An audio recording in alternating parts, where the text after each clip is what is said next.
Welcome everybody to City of Mist When the World Breaks, and this is episode 10.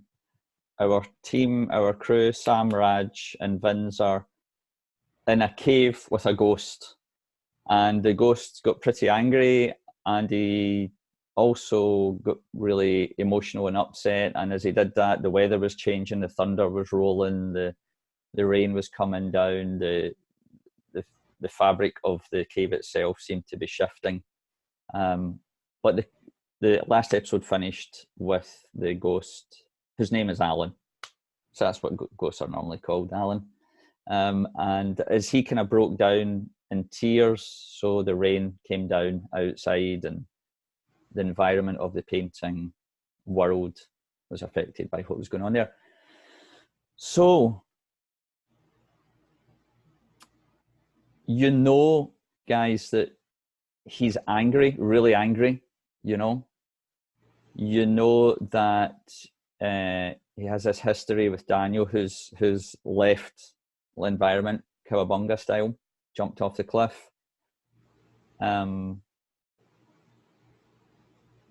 So, anything you want to do as you see this ghost? Kind of, he's quite, in some ways, he's kind of horrible to look at, because you can see through him partially. You can see organs and you can also see through parts of his body, but he's also kind of broken. And I think what we did say at the very end was he was almost like shimmering or flickering, or kind of phasing in and out a little bit. So Raj and Sam, it looks like to you as if he's kind of almost beginning to disappear, as he's actually kind of bent down. It looks, if he was on the ground, he would maybe be on his knees, but he's kind of hovering about 2 foot above, 2 or 3 foot above the ground.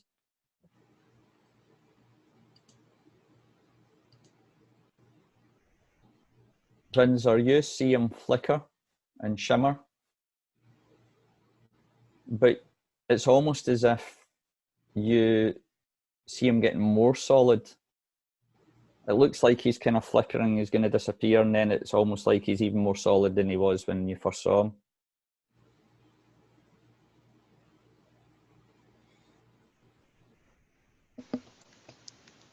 I'll just say that right now I'm kind of like worried as to his mental stability with the whole,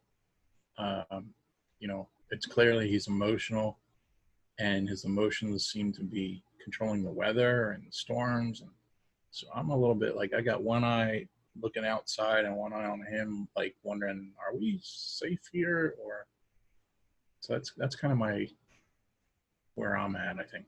Could you just remind me for a moment, that when he talked about that place where they encouraged him to paint the picture that he's now in, did he tell us where that was? No, he just knew it was a lab. And if you want to ask him, he was taken in a limo, and, I'll just tell you, if you ask him, he maybe looks up with ghostly tears that kind of drip down and then kind of disappear into the darkness before they hit the ground. And he says they took me in a big limousine, and it was like a big deal, and I don't know, it was blacked out windows, and it was some big fancy building. It took us about half an hour, 40 minutes out of where I was at the university. And then he's calming down a little bit, we'll say. You hear the heavy rains that just broke outside. It's kind of easing off a little bit, but he looks like he looks a little spent. So it's almost like you're seeing him really beginning to fade out, as if he's maybe exhausted. I was going to ask him a question, but it's probably going to upset him. You did notice, I did mention last time, there are paintings all down the side of the cave, and they're amazing paintings. So he's actually been painting in the painting. It's kind of painting inception.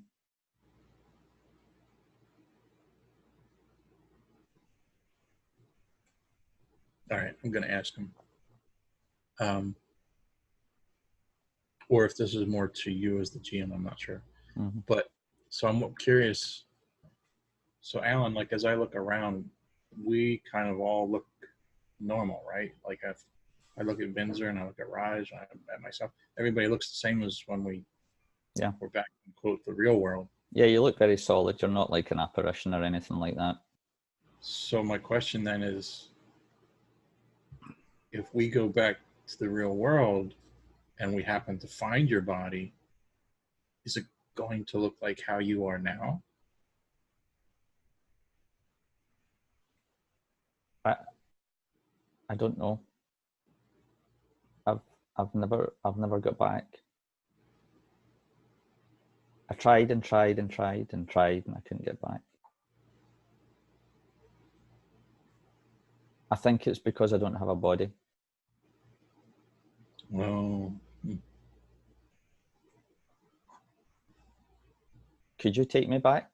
He kind of suddenly looks like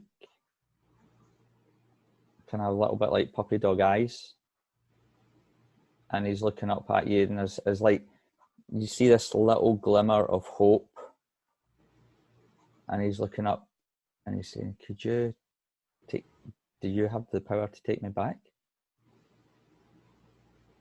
Could you find my body? And the tears are flowing. He's not sobbing or anything like that, but you see like a wee river of ghost tears flowing as he says, I would love to see my family again. I want to see my family. And then he kind of takes a big deep breath in, and he's like, I'll kill those scum. I'll kill them. I'll kill them. So you see the conflict. You know, he's broken, but he said, I was in here for 2 years before Daniel came.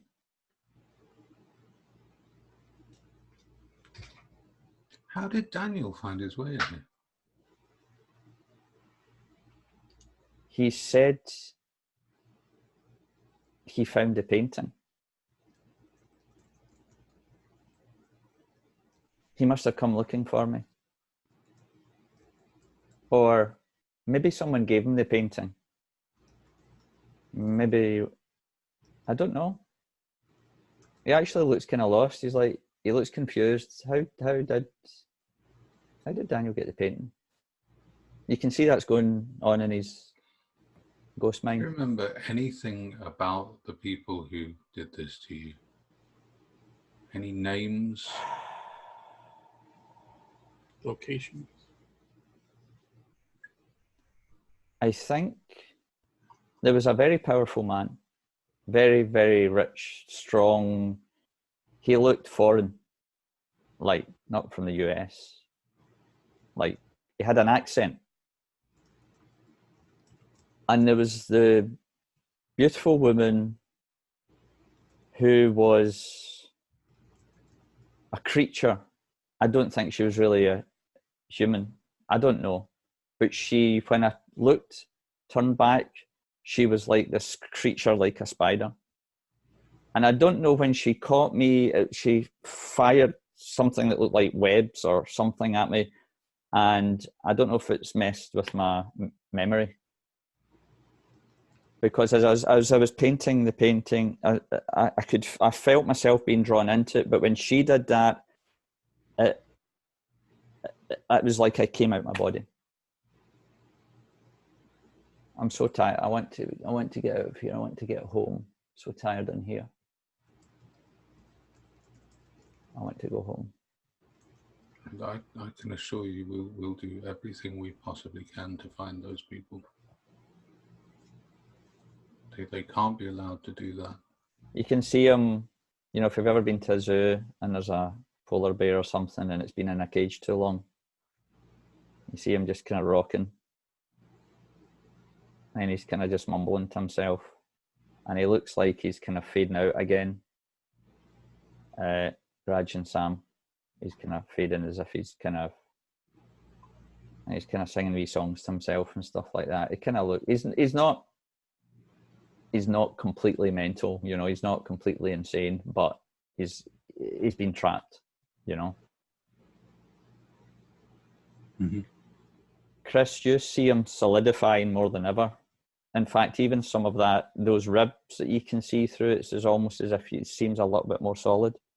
He kind of faded out and faded back in again. And you feel like you're going into your mythos. So since he is like an apparition, he's not leaving like a shadow or anything, right? Mm-hmm. Can I like look around to see someplace nearby that seems to be casting a shadow anywhere? Mm-hmm. There's a kind of crack in the cave, and there's some light coming in now that the clouds are clearing a bit after all the thunder and stuff. There's some light beginning to come through, so there's a kind of shadow cast from that. Okay. Into the darkness.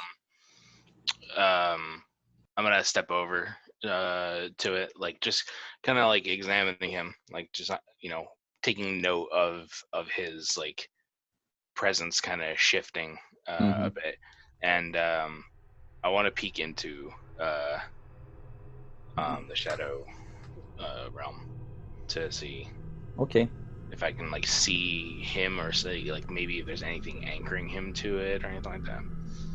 So describe to Raj and Sam what they see happening with you. Are you just kind of going into the shadow then at that point? Yeah, so and you guys see me like go over to where the shadow is being cast. It's like his jacket and pants and everything like that. You can still see him visible, but you see like it almost looks as if the rest of his like face and hands almost like connect and meld like right into the shadows, and it's almost as if he disappears. And I kind of see the way you said that, I kind of see the shadow kind of being like kind of up in the corner of the cave, right, since the light's coming through. And I just see like my characters kind of go and like slip like right up into it. And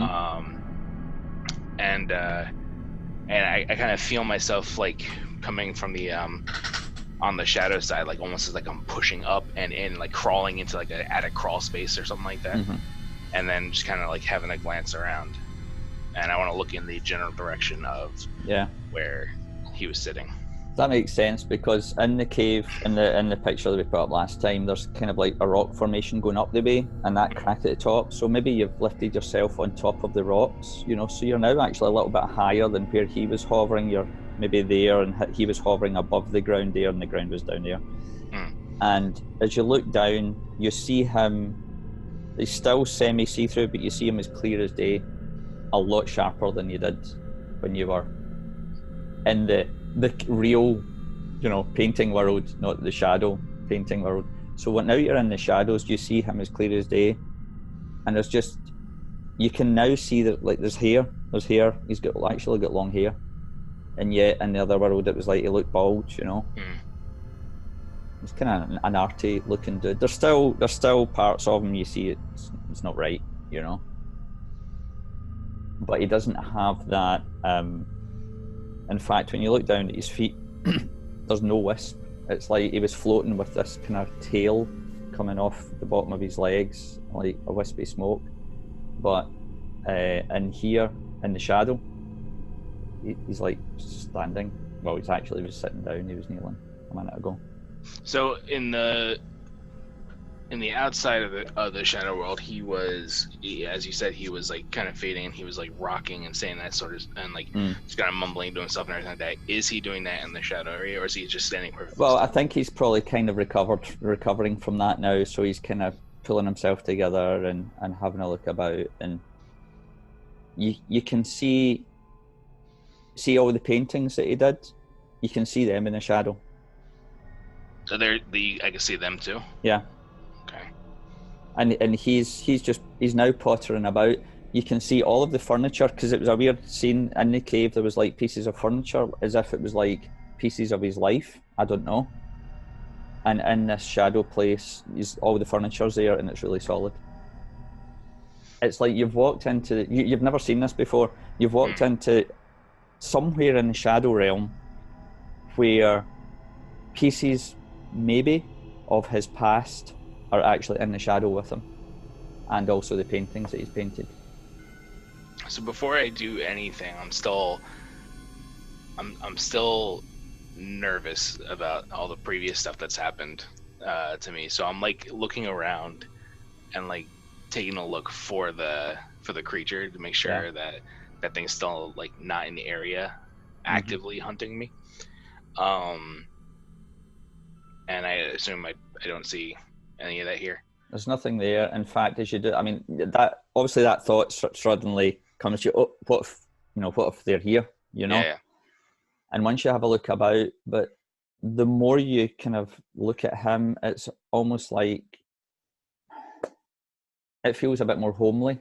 Like there's part of his life in this space. It's like a corner of the shadow realm, and it's like his corner of the shadow realm. Guys, cutting back to Sam and Raj, you don't see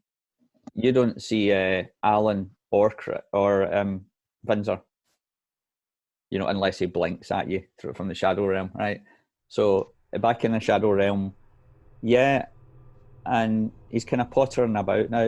He's just kind of doing stuff and humming to himself, and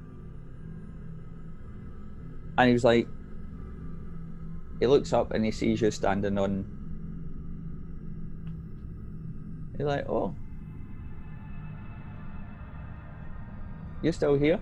And he looks, and you can see as he looks out into just the darkness, like he was fading out or blinking out, you can see Raj and Sam standing there looking like, what is going on?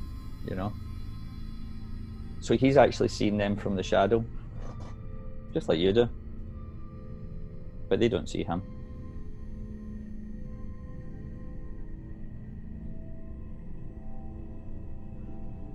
I think you're muted. Sorry. He looks up to me and sees, and says something. I'm like, just kind of slowly climbing down off the rock into the area where all the other stuff is. And I'm like, hey, bud, you doing all right? Yeah.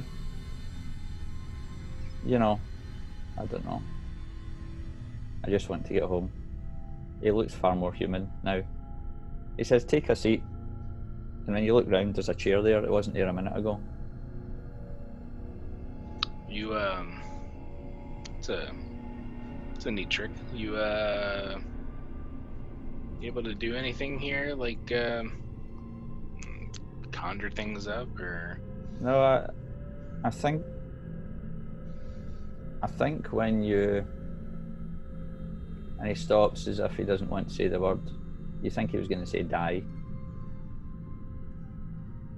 I think when you leave your body, you take some of it with you.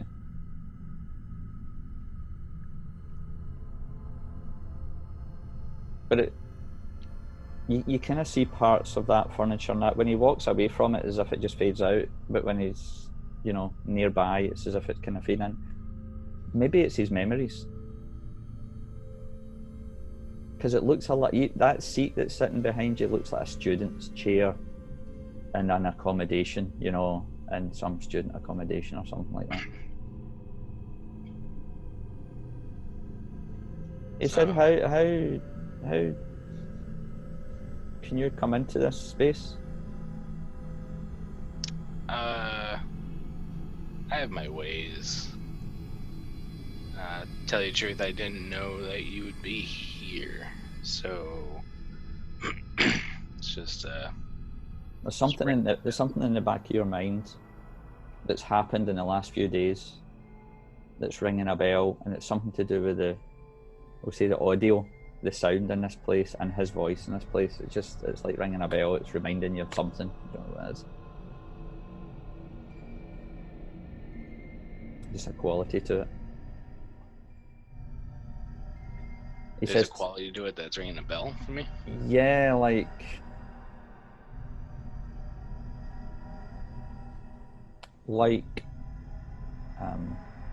voices in the dark. But the way he's talking to you right now in this dark space, it's like that, but fine-tuned, and it's totally clear. And you're hearing him speak to you face to face. But when you've heard voices in the past, when you've been in that dark place, and it's not happened that often, you know, but when you've heard it, it's been far more, you know, echoey and indistinct, you know. Mm-hmm. But like, there's something about the quality of him speaking to you in this place, because I don't know if you've ever had a conversation with anyone else in the dark before. No. Mm-mm. So there's I've never something. come across anybody. The first thing that I've come across, like seeing anything in the Shadow Realm, was the creature. So I didn't even know, honestly, aside from me speaking maybe to myself throughout the years, and just, you know, idle banter, you know, crazy talk, but I've never had anybody to talk to in here. You have a flashback where, remember when you were on the rooftop on that night at the college, and there was all these crazies running about attacking people, and or zombies or whatever it was that they were, you know, people attacking other people or students. You remember hearing like a number of voices when that was happening, but you couldn't make it out, you know. But here it's as if somebody's fixed the tone, fixed the pitch, you know, fixed the reverb, and it's just like you're hearing. That's what it feels like. It feels like, you know. And so, to be clear, I'm not hearing the other voices. I'm just hearing his voice. Yeah. Okay. But the quality, it just brings that memory back.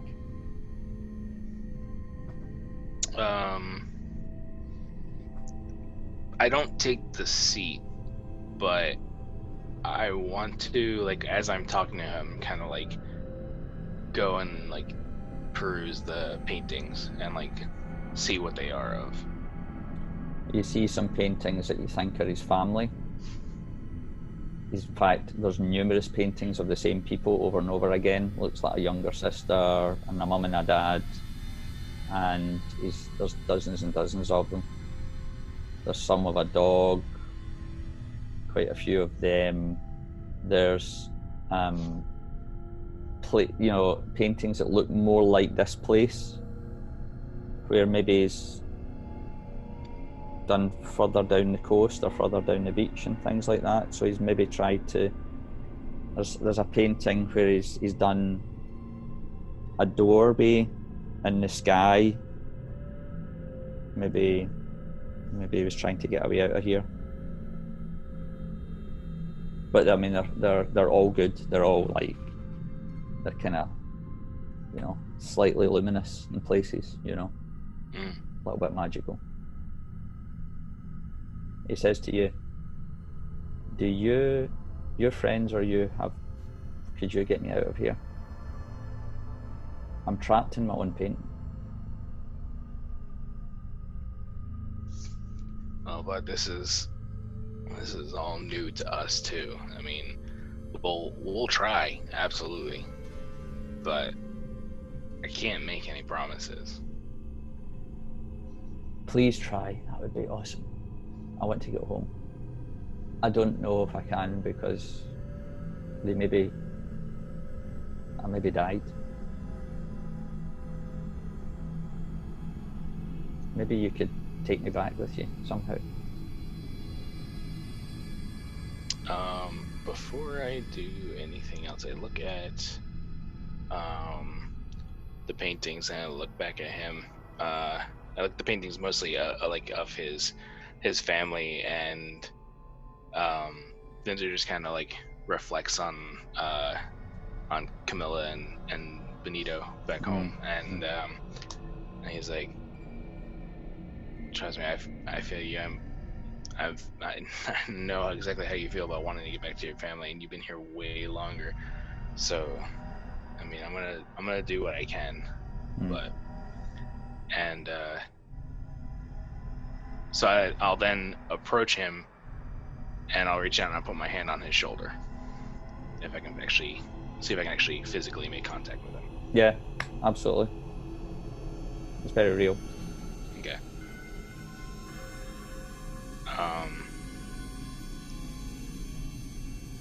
This is new information for Vinzer, knowing that he can actually touch someone, and especially knowing that on the outside he appeared to be like a ghost. So he says, "I'm gonna try something, but I don't know what'll happen. I don't know any other way that we could possibly, like, we need to take steps to figure out how we can get you out of here. But I'm at a loss because I don't even know where to begin. So I'm gonna try something." Go for it. And so I grab him by the arm, and I start pulling him up with me, up on top of that rock to the opening where the shadow was, and then try and pull him and exit the shadow area with him. Okay, do you want to do a change the game? Sure. And tell me what you want to tag. Okay, let's see. Guys, back in the kind of not real world in the cave, he seems to have been gone a while. You're beginning to wonder, is he okay? You know, is a ghost eating him up for dinner? Vinzer always has a way of just slipping off, and next thing you know, he's in a trunk of a car or something.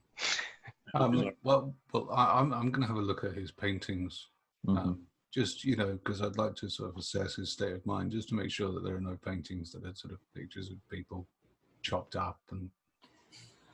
Well, funny you should mention that, Raj, because there's about 4 paintings, right? They look like they're broken, or they've been cast aside, and there's a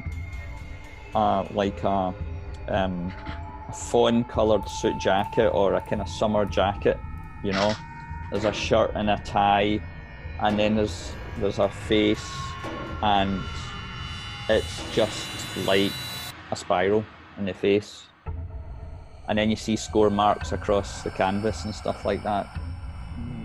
And then there's about 3 of those, and then there's one of a female figure, a very curvy female figure, attractive looking body, but there's like spider's legs coming out of it, and then the face is exactly the same, like a kind of black hole kind of thing.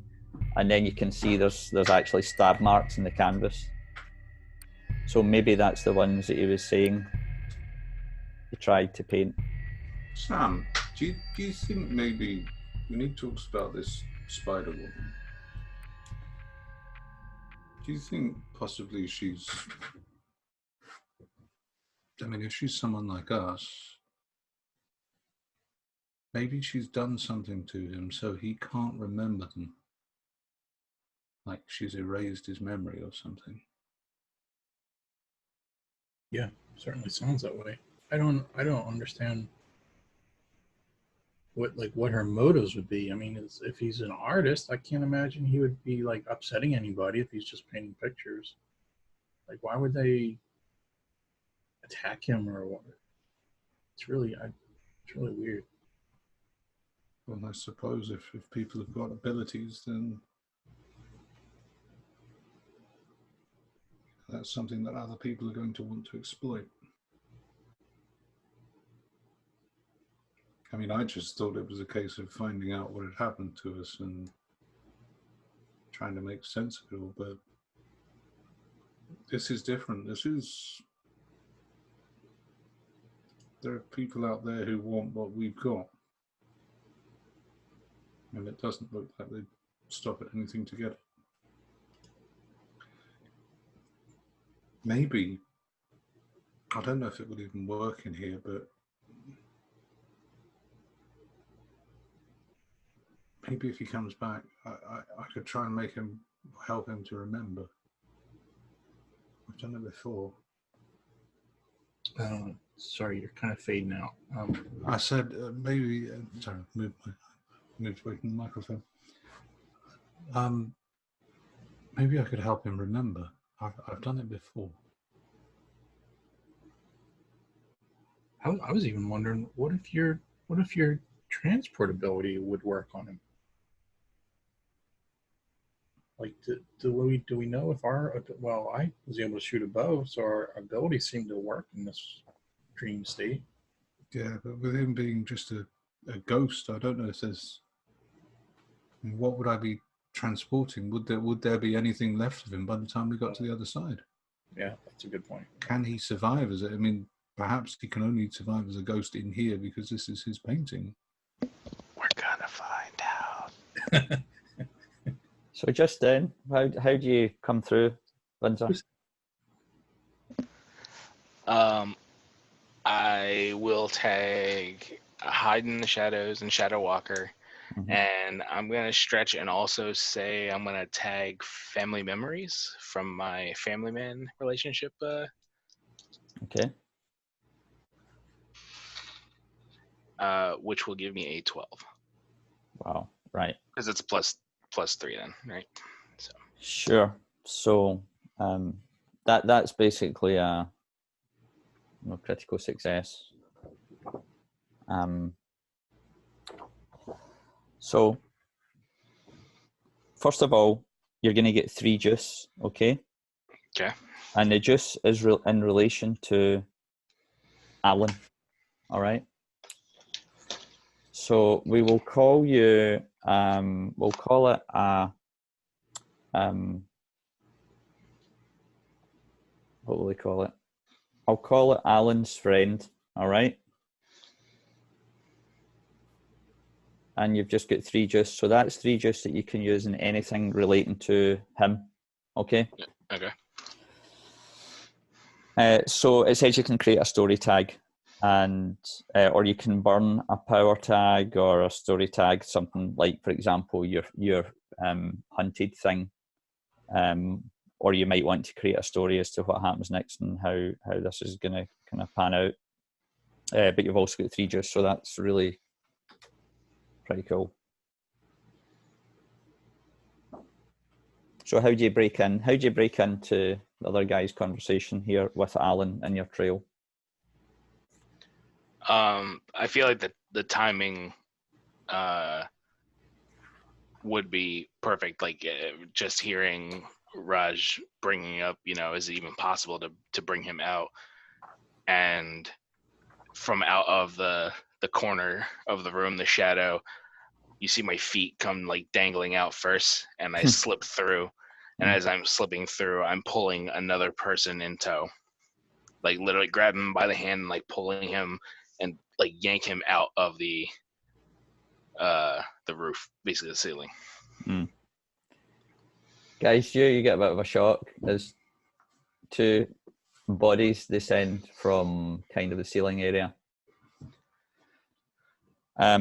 Because you got a 12, I haven't really used the dynamite much, but when you get a 12, that's counted as a dynamite. So here's what you can add to the effect as well as your 3 juice. Large scale effect, scale up a single effect to a large scale or make it for a large group. Permanent effect, make a single effect permanent, or mist hidden effect, make a single effect mist hidden. So when you get a 12 on any of the powers, it's a dynamite. We've not really used that much, so that's on me. But what would you like to happen then as you guys jump in back into the cave from the shadow? Anything you want to add to?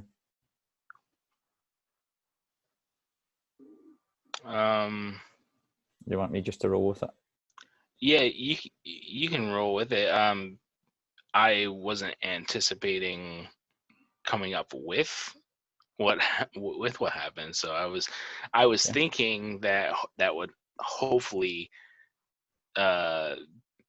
be like, a way that's gonna not rejuvenate him, but kind of like bring him back to full form out here, that we might be able to try and bring him along. So as you jumped down and he's just behind you, did you grab a hold of him or something like that? Is that what you said? Yeah, I was pulling him. I was like actually pulling him through. So you've maybe got his arm or something like that, and as you come through, for a split second, Sam and Raj, you see Alan with shoes on, and you see hair, and Vinzer, you see as he comes down, it's like the hair kind of drifts off as he comes into the cave space, and then his feet don't touch the ground. You land on the ground, and then he's hovering about a foot above the ground, and he's getting kind of just wispy around the edges again. So it was almost like you're definitely on the right track, but it doesn't have the ability to, be fully physical, but okay, it's almost there. So I get up and I look over to like where Alan was initially, and I realize that I've actually pulled him from there, just kind of like looped him through.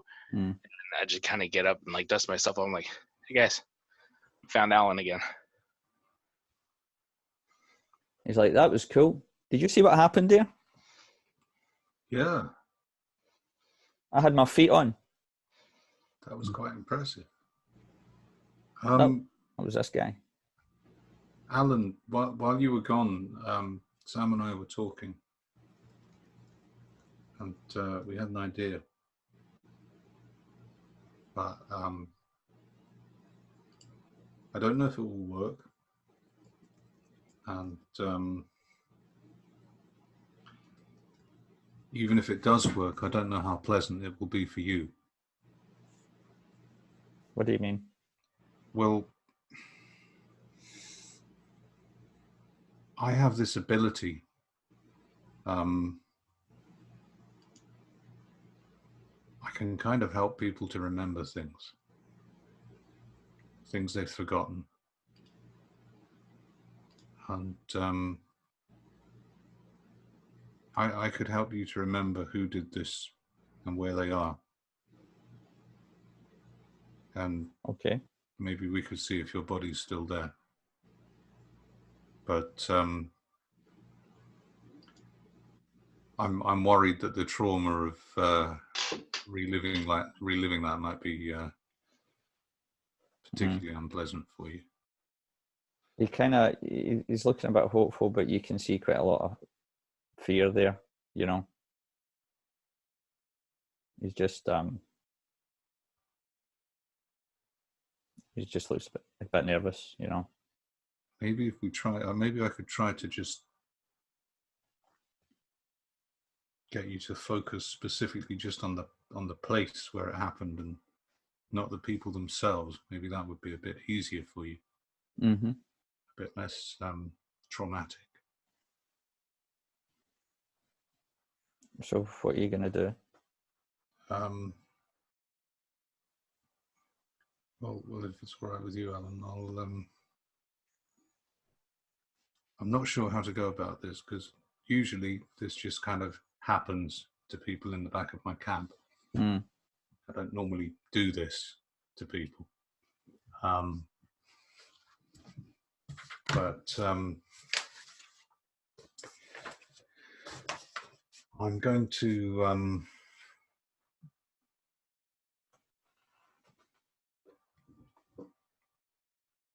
just put my hands either side of his head and close my eyes and just concentrate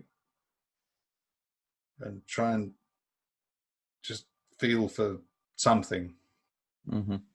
I'm not sure what, mm-hmm. but I'm just trying to see if I just can do it on purpose. Okay. And I really don't know whether I can or not, to be honest. But So have you got your eyes closed while this is happening? Kind of yes. concentrating. Guys, the Vinzer and Sam, you see his, I know it's a ghostly heart, but you see his ghostly physical heart pumping, you know, you know, as you can tell, Ghost Alan, his nerves are going. Vinzer, I will say as well, you keep seeing, do you know how that phasing in and out thing? You keep seeing his shape. It's like whatever you did, it's as if he's kind of phasing in and out, like as his healthy self, you know, with feet and all, you know, and sneakers. All right.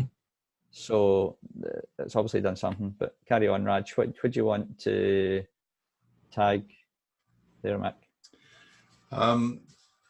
Well, definitely gifted memory. Mm-hmm.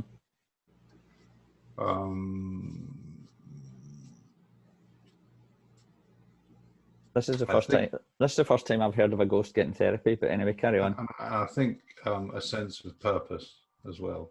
Okay, like that. Give it a try. Okay. Oh, 9 plus 2 is 11. So we are. I guess we're doing another change of game.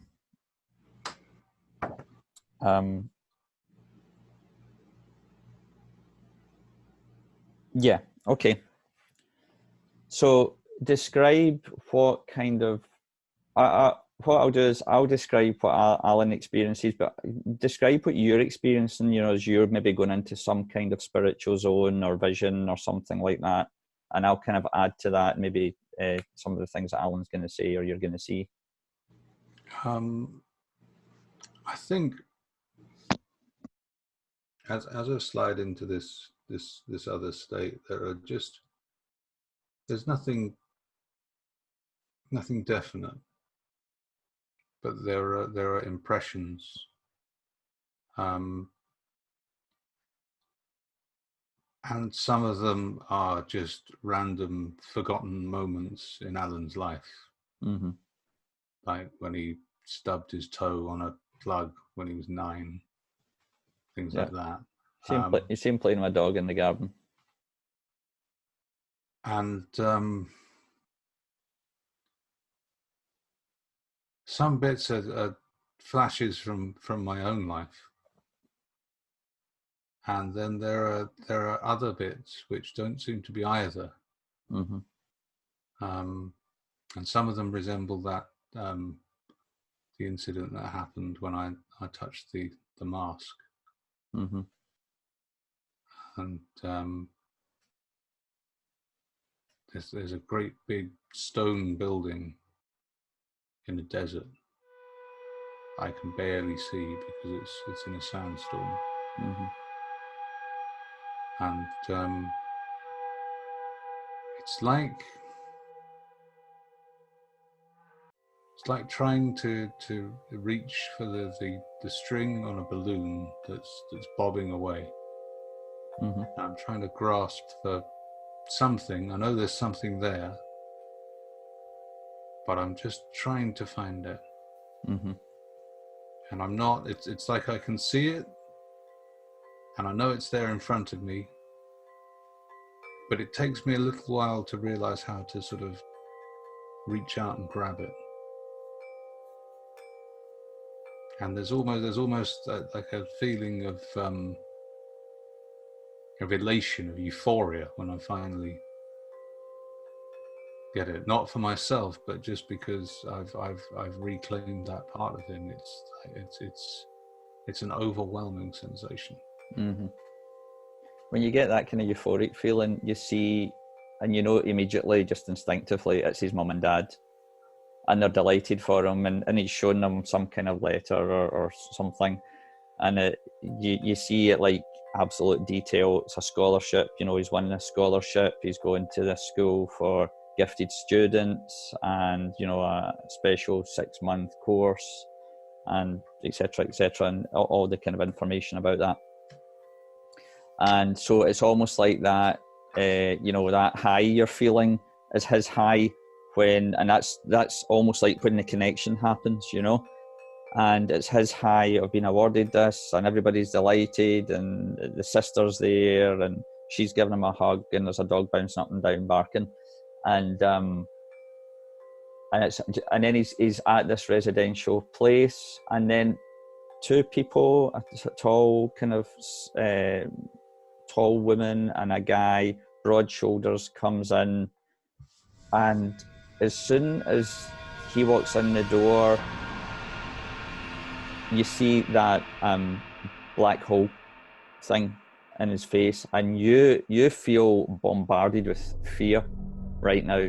Like, you're actually feeling it, as if, you know, this guy is going to murder you, you know. And immediately you see some kind of shadow springing up behind the woman, and there's these kind of legs, kind of talony kind of legs sprouting out.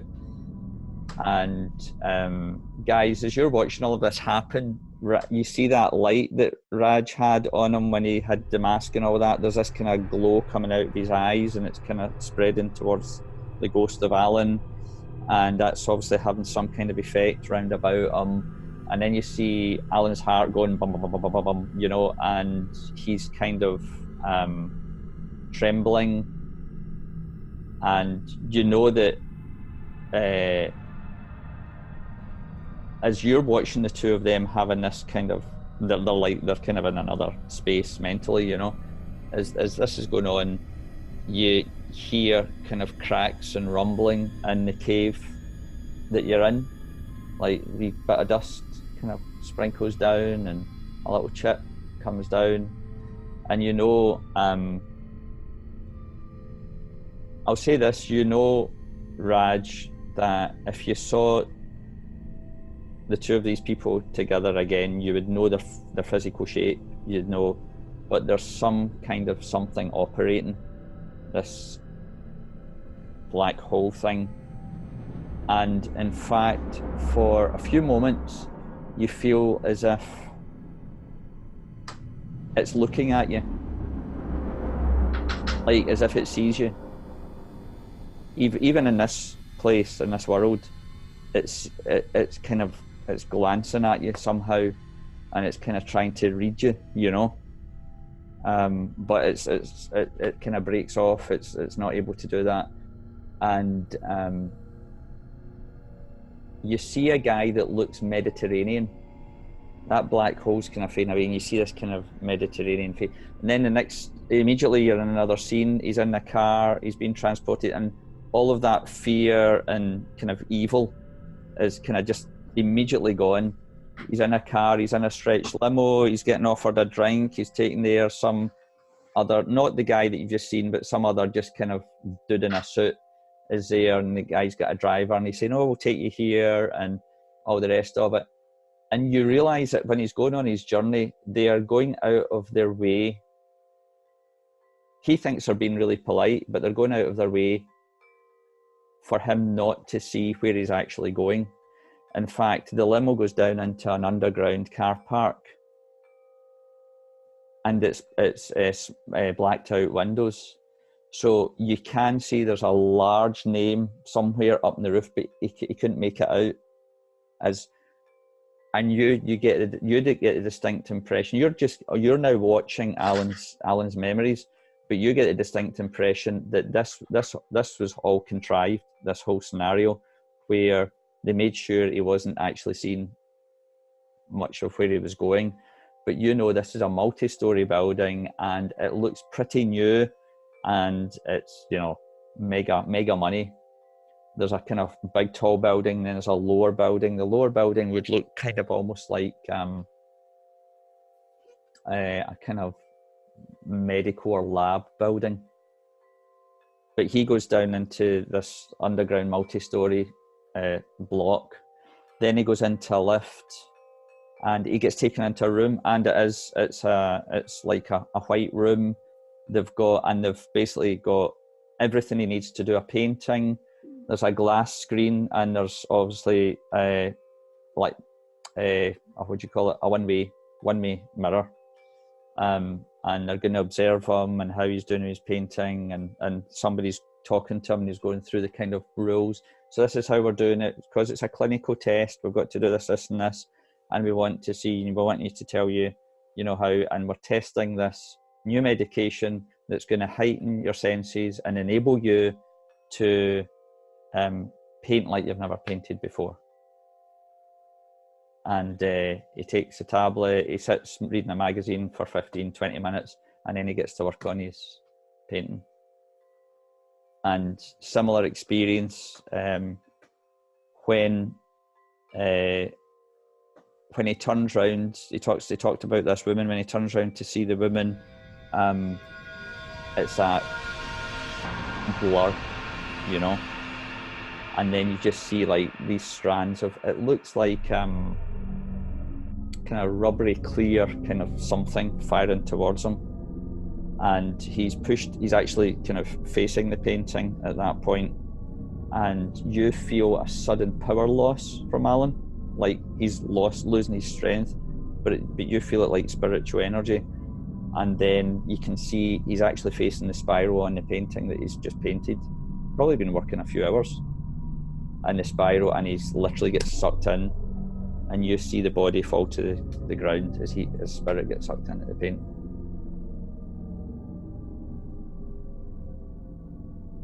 Okay. So, you're back in the room. Well, I will.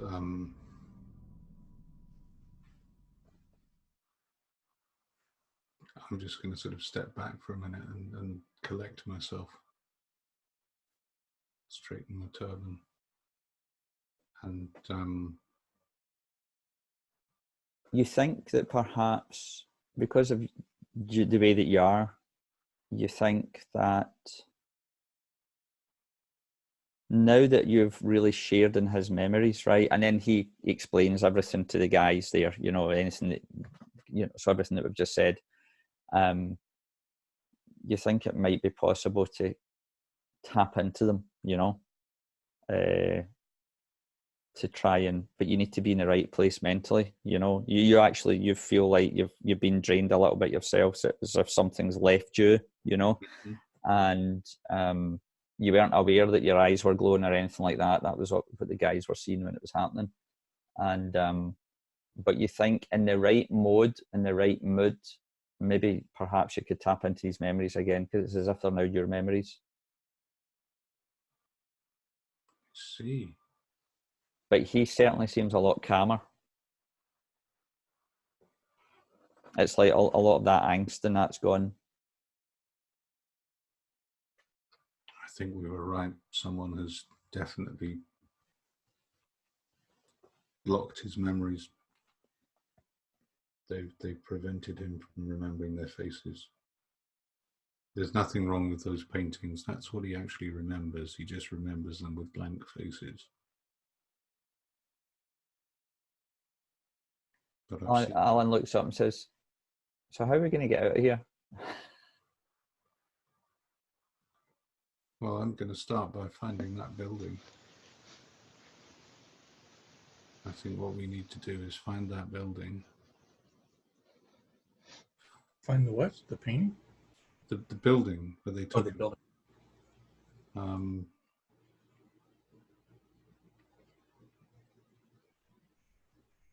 I mean, if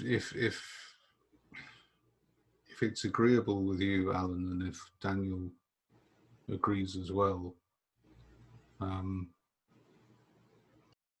perhaps we might need to move the painting to somewhere safe. So I have no idea where. But I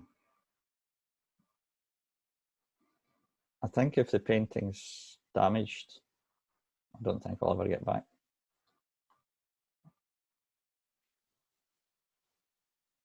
I've seen the building that they took you to. And he suddenly goes, yeah, the one and he starts describing it, and you're yeah, that's the one. And now the two of you, like two buddies, talking about your favourite movie, and you're both telling each other what was in the building and how the car went down into the basement and all that. I'll know it again if I see it. you realise that it's probably about 3 o'clock, 4 o'clock the next morning, and the sun's coming up beautifully. You can see the light streaming in both that crack in the ceiling of the cave and in the entrance to the cave further down. That a kind of day's gone by since you came here. I think we need to return to the real world and look for that building, because I think that's the key to getting you out of here. That would be amazing. Are you going to go the way that Daniel goes? We're going to try. He looks a bit worried when he says that, as if, I hope they're going to be all right. Well, you know, if not, maybe you might need to paint a first aid kit. I could do that, he laughs. He seems a bit cheerier and lighter and a little bit more human for a ghost. All right, now hear me out. We've tried my power. We've tried Roger's power. Sam, hit him with an arrow. Let's see if that works. I'll shoot him with the ghost foot. Hopefully he phases out at the wrong time, or at the right time.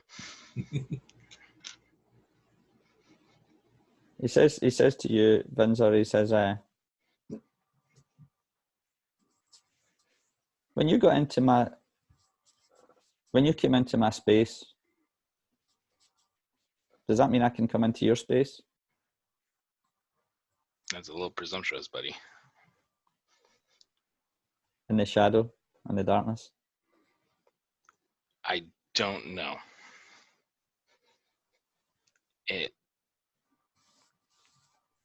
It's worth a shot, but I don't know if it's possible, since this isn't, for lack of better terms, this isn't real. Like, it's obviously real that we can feel it and everything like that, but like, doesn't seem, I don't know. Number one, I'm too stupid for any of this. And this is all just leap of faith at this point. That's what it is, a leap of faith. Off the cliff. He still looks a bit worried, right enough, when he says that again. I hope you guys don't die. Yeah, me too. Me too. Same. Go on then, let's go. It's a new day. Okay. A new dawn. It's a new life. Feeling good? He's really optimistic. I don't think we tempered his enthusiasm any. Alan, have you been out of the cave? Yeah. So have you tried this with Daniel before to get out? Yeah.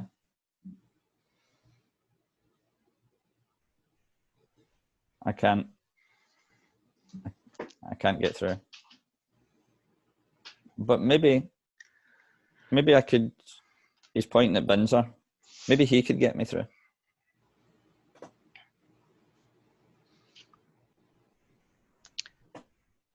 So the way I'm thinking of it is basically, in essence, having him get in my shadow backpack. And then when I cross through, hopefully he'll still be in there. He said, or I could maybe possess you or something like that. And he laughs. Slightly creepily. Position's a little too far there, buddy. Well, why don't we go up the cliff? Yep. Because I think my biggest thing that I'm like, because I'm thinking of basically a way to like smuggle him out using the shadows, but not knowing how it works for us to get out. I don't know if the two connect. You know what I mean? Like that's my biggest. Yeah, it could be a big risk. Hurdle. Right. It would literally be taking a risk. Mm. That's why I feel like I kind of want to tell him to hang out here for a little bit. I know that's not what he's gonna want to hear. Yeah, calm down and go back in your cave, little hamster. But I'm also very wary about trying to yank him through the painting's shadows into the real world shadows and what it might actually do to him. Mm-hmm. Whereas if we can maybe find his body first and go from there, I don't know. I think there might be a better chance, but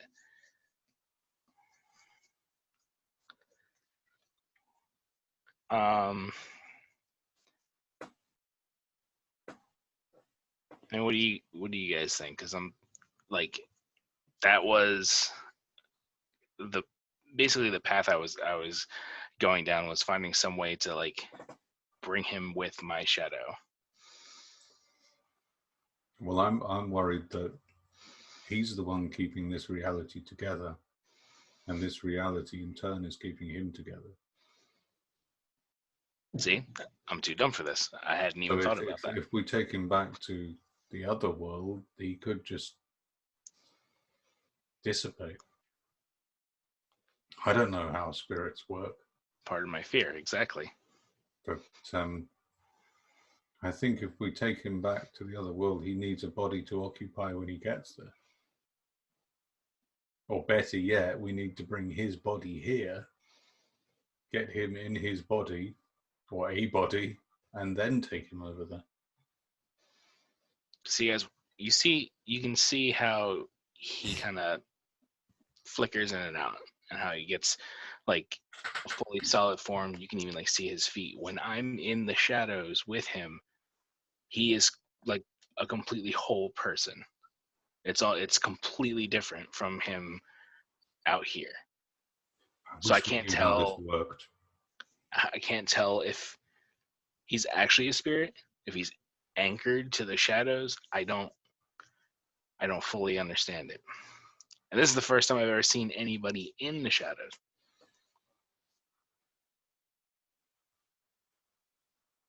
You know, it's never occurred to me to say, come on, Sam and Raj, let's take the shadow highway back to town. Like,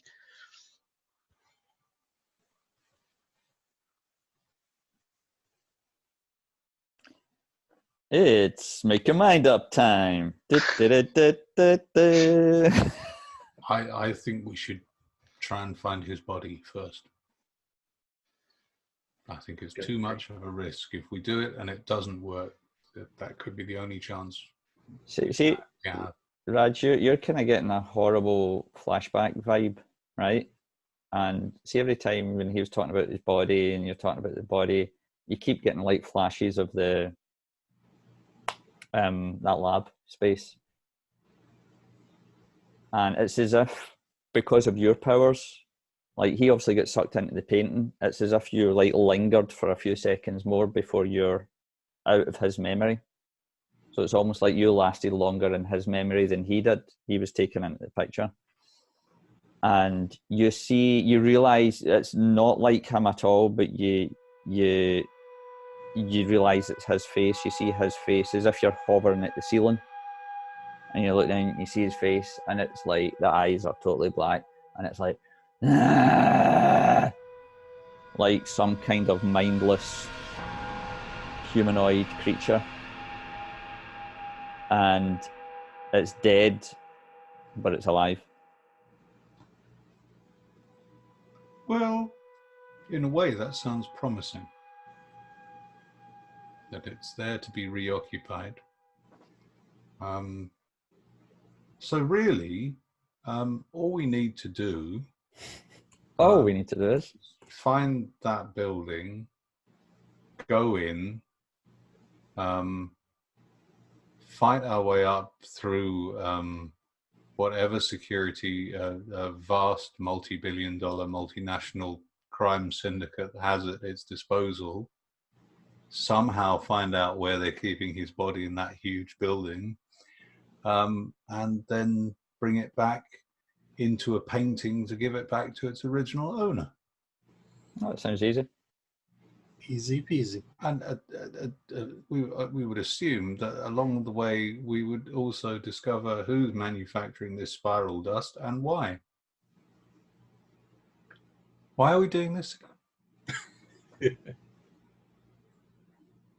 Just because you're a gang that likes to, solve problems. Bunch of friends hanging out. Just another Sunday. That's what you do.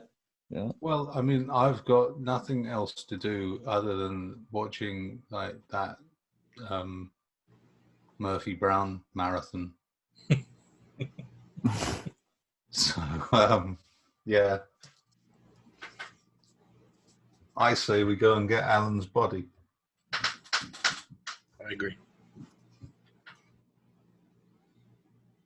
I check the laces on my sneakers, make sure my shoes are tied on tight before I take this leap of faith. Alan, we'll be back. He suddenly is like, okay. No, I'm going to walk over to him, look him right in the eyes, and say, no, we're going to be back. We're going to go and get your body. I've seen it. Really? Yes. Is it okay? Well, no. It's kind of mindless because you're here.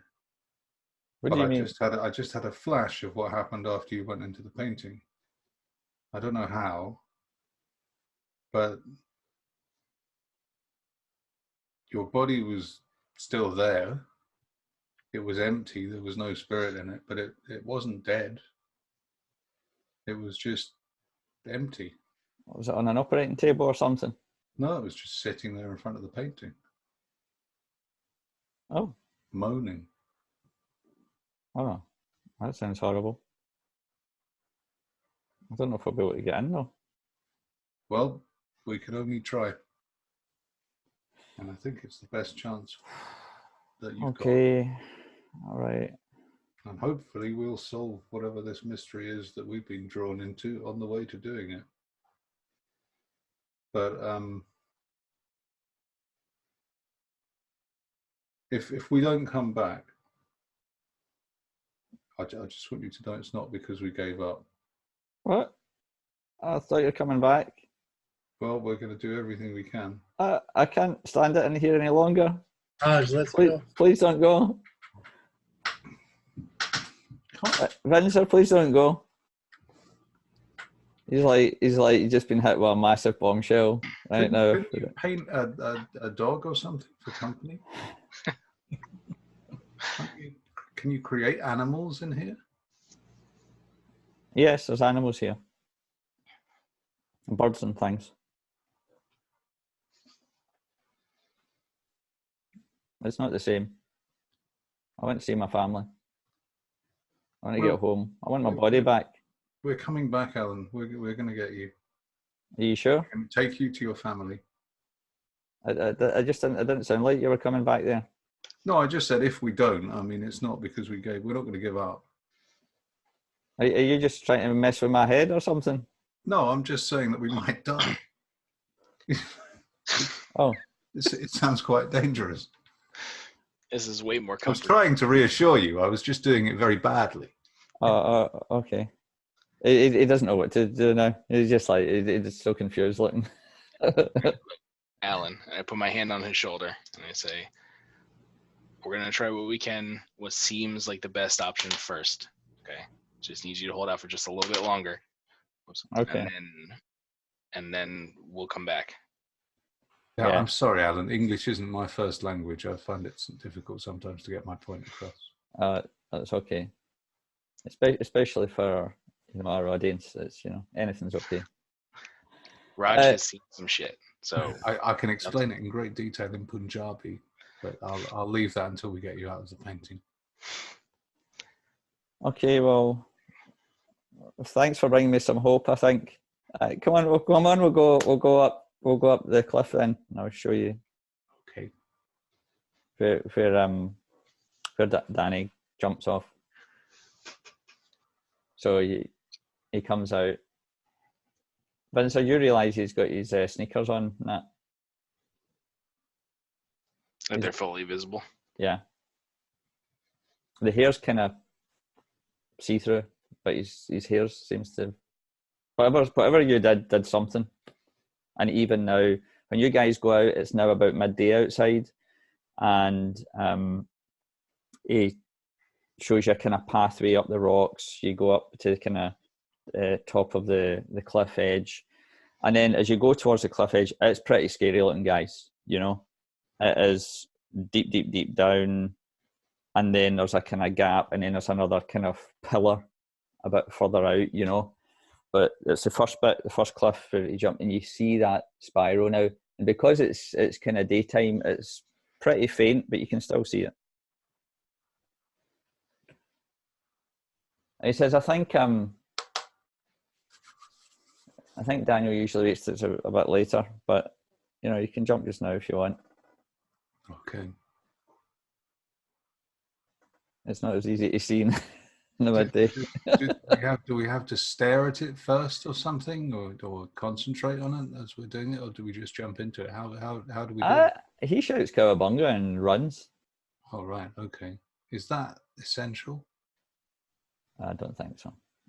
I think he was just afraid he was going to die the first time, and you know, he looks slightly worried on your behalf, I've got to say. Yeah, I'm slightly worried on my behalf as well. Who's first? Oh, who's the guy that can do parkour? That's what I'm getting ready to do. Enough little cliffs and rocks that I could maybe do a leap here. Well, you better take a risk then and go for it. What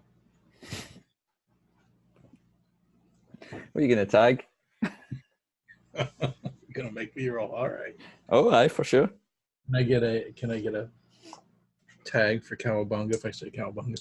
No, it doesn't do anything actually, unfortunately. What do I have? I have parkour. I have agility, but I don't see how that would even help because I'm just leaping into space. So. Yeah, well, it helps you leap, I suppose. Yeah. Okay. Yeah. Yeah. 2 tags. That'll be good. Hopefully. So I do the old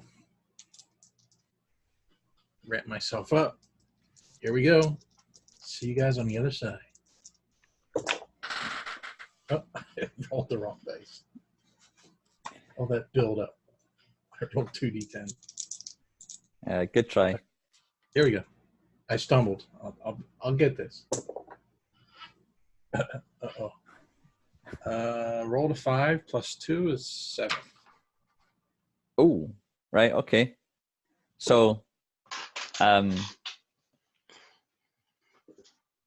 you describe your run and your leap into the sky. Yep, I'm just kind of like bouncing off a couple rocks, pushing myself. Doing it with style.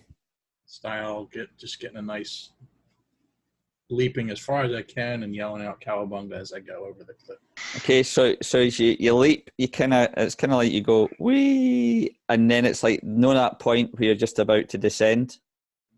It's like something pulls you, and you see him get slapped into the faint spiral. You kind of, as that happens, there's a kind of almost like a flicker of lightning. It's kind of just a shift. Something happened. Okay, who's next? Okay. You want to tag know every street or anything like that? I'll tell you what I am going to tag, actually. Right? I'm going to tag augury. All right. Right, because on the grounds that you're reading the signs. I'm reading the signs, and hoping that if I'm about to jump to my death off a cliff, there will be some sort of omen on the way that will warn me. Like some birds will fly past, spelling out the word no. Or something. Is that all you're tagging then? Yeah. Good luck. And I've got an 8, so that's a 9 with the one tag. You maybe do one of your little Raj moves, you know. Excelsior! So you see the same thing happening, Vinzer, and off he looks like he's kind of almost going to descend and fall, and he kind of gets sucked up. Alan kind of holds onto your arm, says, "Are you definitely going to come back?" I wasn't sure when he said that. I think I don't know.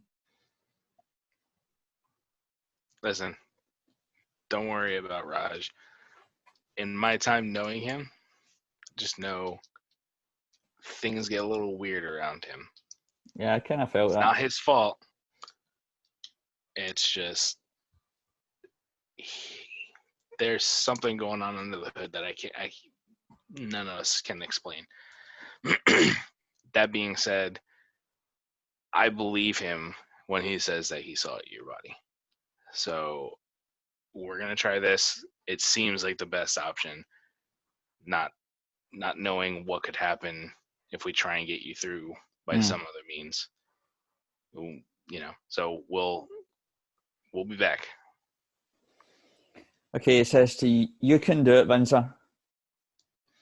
You can do it," and you just feel a sudden swell of hope, and that's a +1 level of hope. Are you going to tag anything? I don't really have anything else to tag for physical activities. So no, I'll just take his. As you start running, he's running behind you. He's running behind you, saying, "Go, go, go, go! You can do it! Go!" Right, go for it.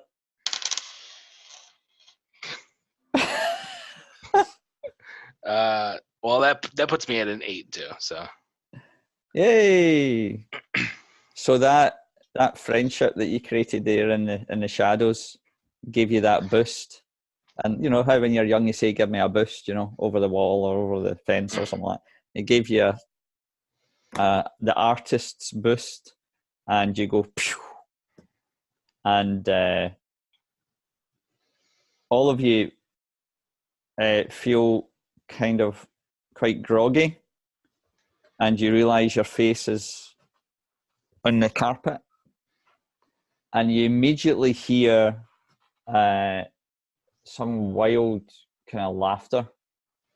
Like you're really disorientated, and you're lying on the floor of, you assume, the apartment at the other side of the painting. How are we doing for time, guys? Are you all right? I will have to be leaving in about 10 to 15 minutes. Okay, cool. And you hear some kind of raucous laughter going on, and you're kind of blinking. You actually feel pretty groggy. It's worse coming this way, you think. And as you look up and you see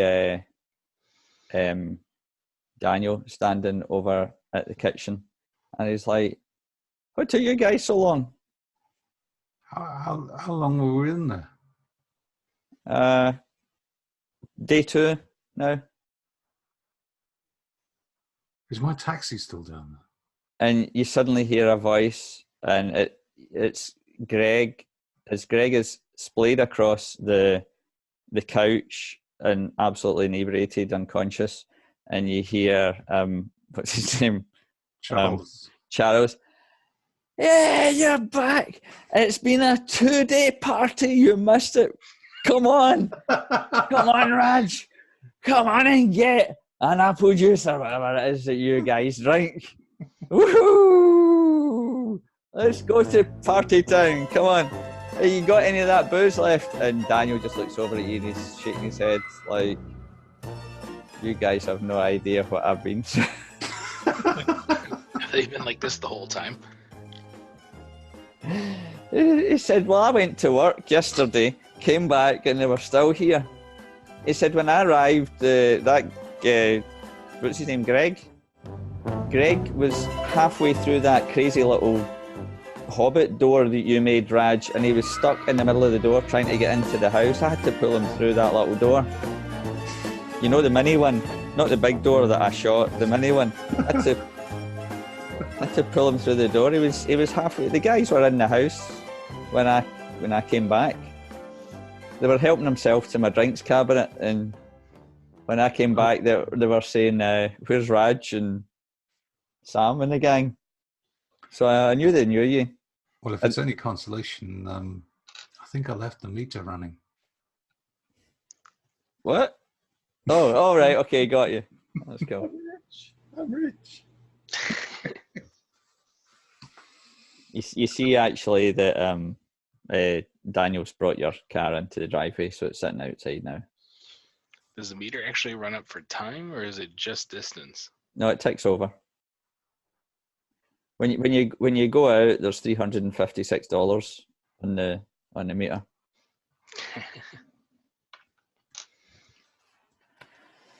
So Daniel says, kind of suddenly just getting a wee bit serious, guys. I'm worried. You know, I went to work yesterday, but I've kind of taken a day off today. I'm afraid in case I've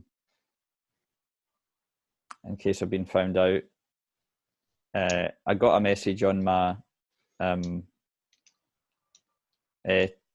tablet. You know the tablet, Sam? Oh, yes. You know, yeah.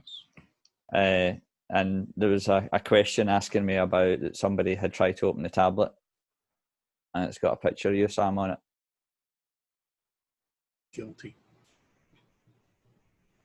Well, perhaps just tell them that you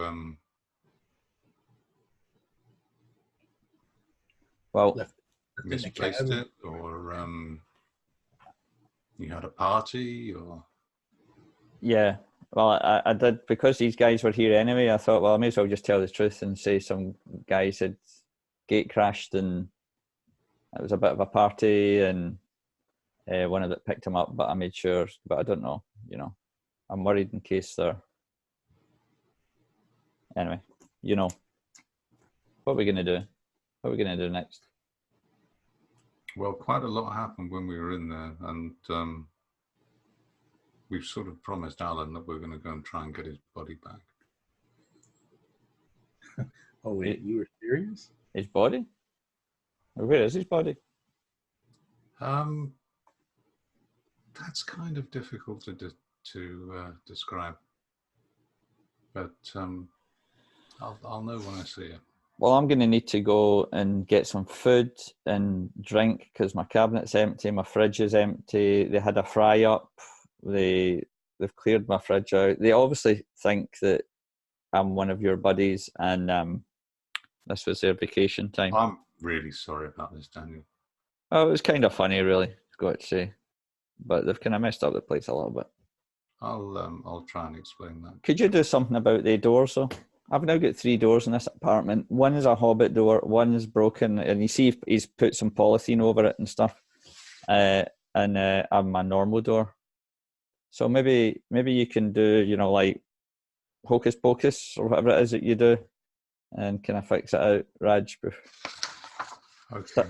Sam, you have a thought. You've been away for a couple of days now, and how's the pub doing? This is, you know, yeah.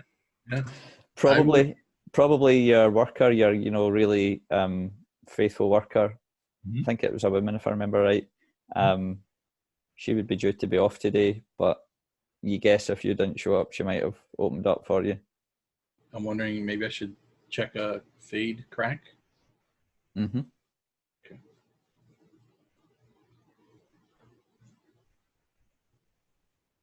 I noticed but nobody tagged their weaknesses when you jumped off the cliff. It's a good plan. Well, like no conscious control and something left behind. I come through with one leg. So why don't we wind up this scene? Okay, Daniel, you now have 2 new friends, right? At least to some degree, friends. You're not sure how much, you've got 2 friends. One's lying on a couch, and the other one's so pleased to see you. It's unbelievable. He's walking about giving you hugs and saying what a great time. Let's get Daniel, guys, a great guys. Let them stay and all that, but they need to kind of sober up and get back to work and all the rest of it. And well, I'm going to try and explain to Charles that you've drunk rather a lot of Daniel's booze We'll go shopping, Danny boy. We'll go shopping now. Raj will take us down in the cab, and we'll go and give us a list of everything you're wanting. And he's promises to fill up the fridge and the drinks cabinet and all that.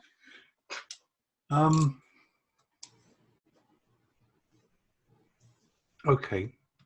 So as I'm leaving with Charles and Greg, are Sam and Vinzer coming at the same time?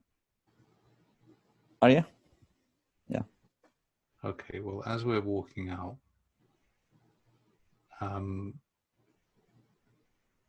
almost as an afterthought, I'm going to look back at the state the house is in, and like it's a sort of like it's almost some kind of aftershock of what happened in the cave. Mm-hmm. Like I sort of touched something that just without even really thinking about it, I'm just going to go like that and try and undo everything that I did to the house. So I'm going to tag my reality warping for that. And why am I scared of using tear space and time?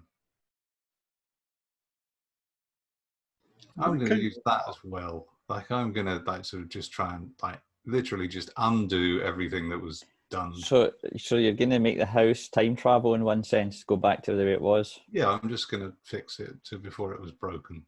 Are you going to make everything time travel? No. Just the house? Just the house. Just the superstructure of the house. Okay. Because you can control that. Because he's got no conscious control, is that what you're saying, Sam? Tag no conscious control as well, yeah. Is that not a weakness, though? That is a weakness, yeah. Are you tagging it? I am. You don't need to. You don't need to if you don't want to. Okay. So I've got +2. Okay. Oh, I just rolled a 10. So that's 12. So that is what we described 6 and a 4. earlier. So literally, according to that dynamite description, you can make it permanent, and the change that takes place, So basically, the house just goes, the things all kind of, it's almost like you see the brickwork coming up. In fact, you think you maybe do it a bit too far down for a split second. You see the structure before the house was even built, and then it's like, ding, ding, ding, ding, ding. It's all. Yeah, I went too far back. It's now a teepee. And you hear from inside, "Cowabunga!" So we cut from that scene, and I guess we maybe arrive at Sam's bar, and you guys can have a hangout, and we can just finish there if you want to. I think I'm gonna just go and sit in one of the booths and just immediately just pass out. Mm-hmm. That makes sense. Sam, I need a beer. Bad. You got it. You and me both. I think you're probably going to have a bit of downtime, Vinzer, and then your first thought is, after everything that you've spoken about, you want to get back to your family, Oh yeah. As I'm waiting for the beer, I was like, oh yeah. I pull out my phone and I see like 87 missed text messages and calls and everything, just because Camilla hasn't heard from me in 2 days.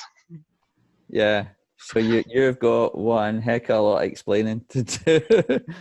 And Sam, you don't maybe get that many messages. Maybe you're not, Oh. that, you just you're going to get this. But you notice you've got about 5 messages and about 7 missed calls, which is kind of unusual.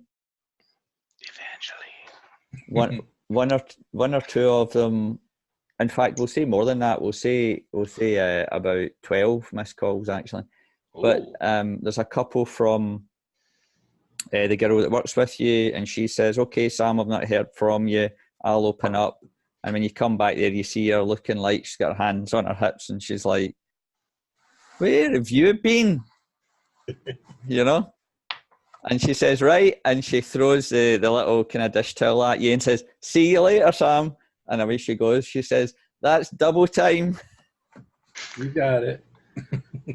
And there's quite a hive of activity when you arrive. By the way, I know Raj needs to go for a little lie down, but it's fairly busy because by the way, this is like evening when you arrive here, so it's just you're very disorientated with the time shift, and the place is quite busy, Sam. And you realise that Eastern European woman's still there, and she's got like she's singing a song, and the old boys are really getting right into it, yay, you know. And she's obviously making a hit with just creating a nice kind of vibe and fun vibe. Mm-hmm. And when you look over, do you remember those 2 kids you two were kind of having a competition with? There's another couple of kids, and there's 2 young men, like 21, 22, 23, that kind of age bracket. And it looks like you've got a little Eastern European community there in the corner, Sam. And with that, we'll close the episode unless you want to have a chat. That's good. Okay, so it's all happening at the Old Oak Bar. Vinzer's got some relationship issues. Sam, yes, you do have a message from Evangeline. Okay. And then there's a number you don't recognise. In fact, we'll just finish with this. There's a number you don't recognise, and it says, "Hi, Sam. It's Frank's Frank's wife. I think I'm being watched." And then message 2 is, "That white van's been back at the house again." Message 3 is, "I think somebody's outside the house, Sam." That's it. Dun, dun, dun. Thanks for joining us if you've been watching, and join us next time for episode 11 of When the World Breaks. See ya.